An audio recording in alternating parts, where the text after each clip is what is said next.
Good day, everyone. We're excited to present our project, a task tracker system developed to help users manage and monitor their daily tasks more efficiently. So our project is built using Next.js for the front end, so para mas smooth o modern ang experience sa users. Then, we also use Laravel and MySQL sa backend para secure o reliable nga data handling. So before we go deeper sa project, let me introduce to you the responsible in making this project. I am Catherine Enoch, ang project manager sa amang team. Ako ang mag-oversee sa whole process ug nagsiguro nga ma-deliver ang project sa sakto sa plano, and also ako ang modemo sa flow sa project. Then naapod me two amazing developers. Si Mary Chris Kamasura, ang among back-end developer. Siya ang nagbuhat sa mga logic sa server o sa database. Og si Josephus Arididon, ang amo ang front-end developer. Siya ang nag-design o nag-implement sa user interface. So let us move on and let's see kung unsaon paggamit sa kanina system. So as you can see, we have here the login and the register na form. If the user doesn't have an account yet, so need niya mag-register. If na, so they can continue on logging in their account. So for the sake of demonstration, we have first to register a user. They need to fill up a form before they can go or they can access their dashboard. So first, let's say Josephus Arididon, email.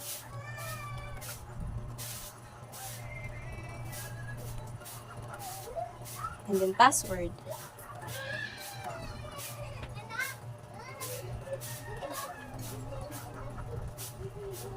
And then click register. And then after that, you have to log in your registered nga account. So, dere, Josephus at gmail.com. And then type the password.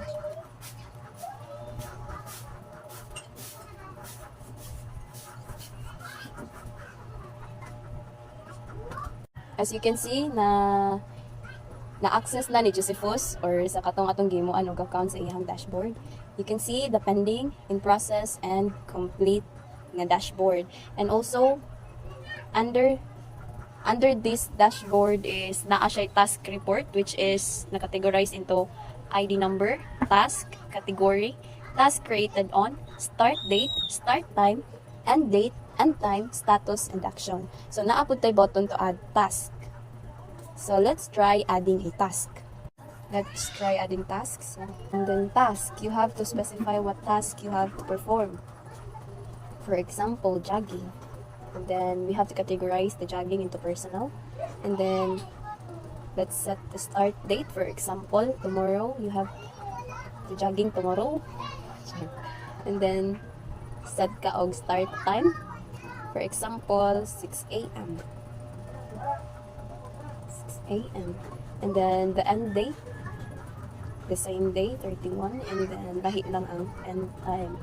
For example, end time mo kay 8 a.m. And then, naa siya status into pending, in process, and complete. But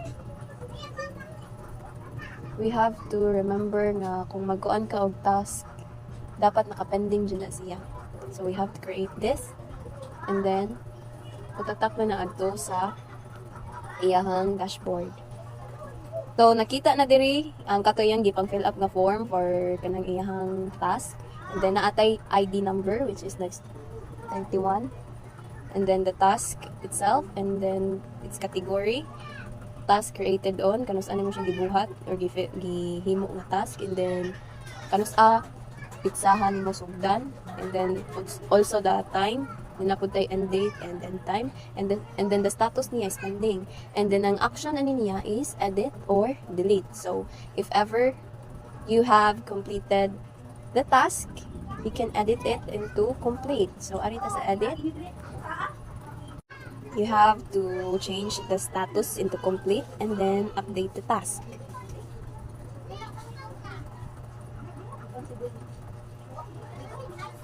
And then ma-visible na siya ang imong edited nga status into complete. And then as you can see, wala na siya i-edit nga action. It's because na-complete na niya ang task.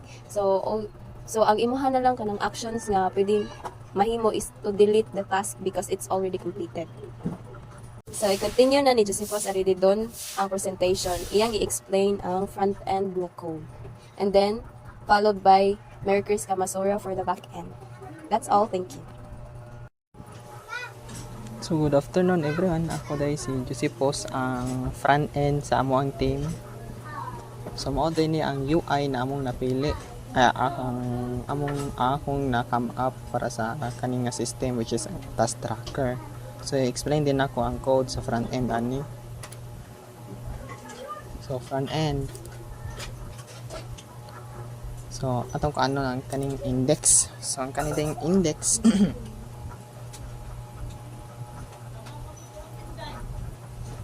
kanide siya nga file kay kanang lara diri ang kanang simple HTML file nga may naay login, register functionality. Nya. I-explain ako.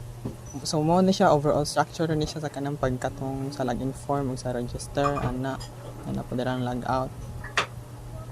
So sa kaning script, so mga kuan daning script kani kay sa kaning register na kuan submit kaning get element register mo ni siya mo send siya kanang kuan so ni siya kaning fetch kay iyan i-send ang mga API registration ni i-send ko niya ang user details, name, o email, and passwords niya. Kung successful mo receive og token, kung mo error mo show og error message.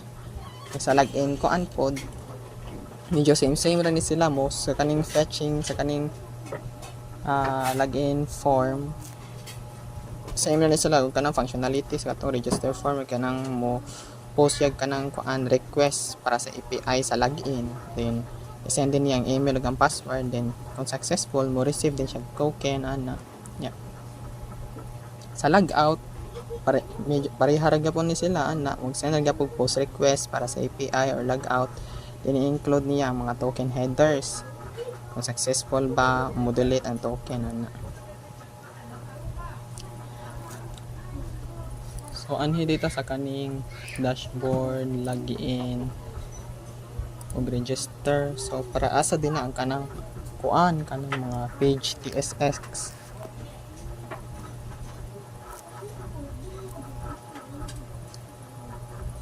So, kana dahil nga, sa first ani sa kaning page TSX sa dashboard. Nadiri sa dashboard, dasher kanang nadiri ang create task na TSX.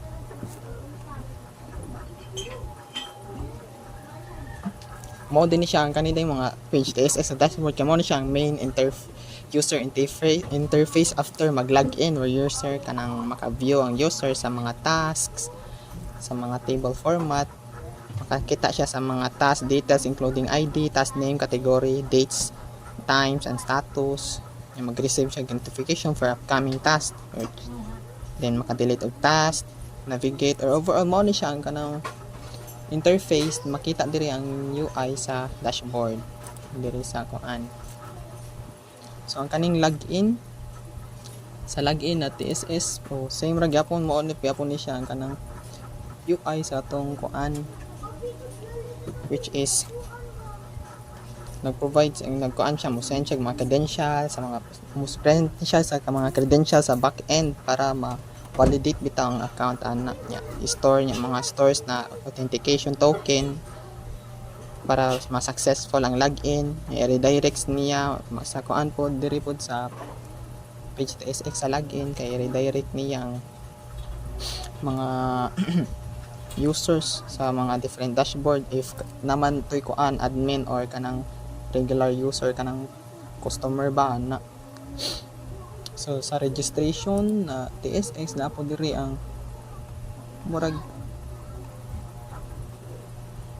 mo ni siya na. So ang kanila mga TSX mo din siya murag kanang na diri ang mga interface na po diri ang kanang mga logic bitaw para mugana na katong mga mugana siya gamit sa kuan ni siya sa katong para front end na kuan Express. Mao ni siyang needed sa kanang kuan sa Express. Ay React di day Express ay React kuan di ay sa tong React.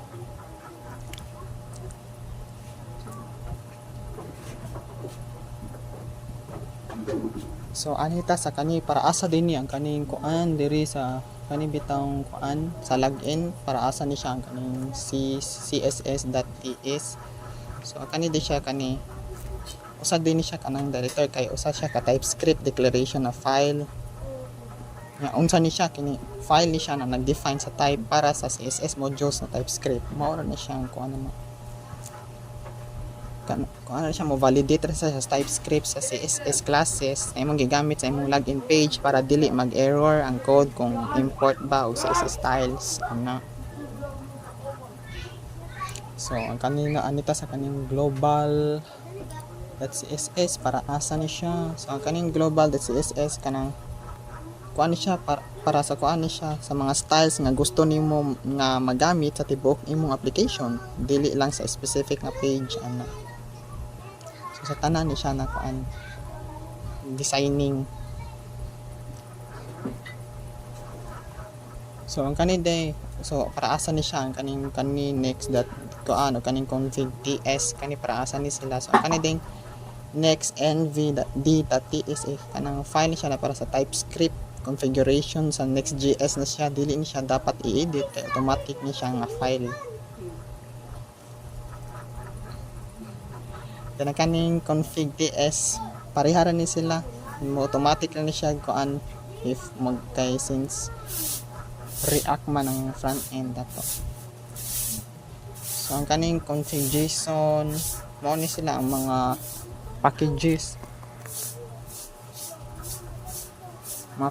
din na ang kanang kan.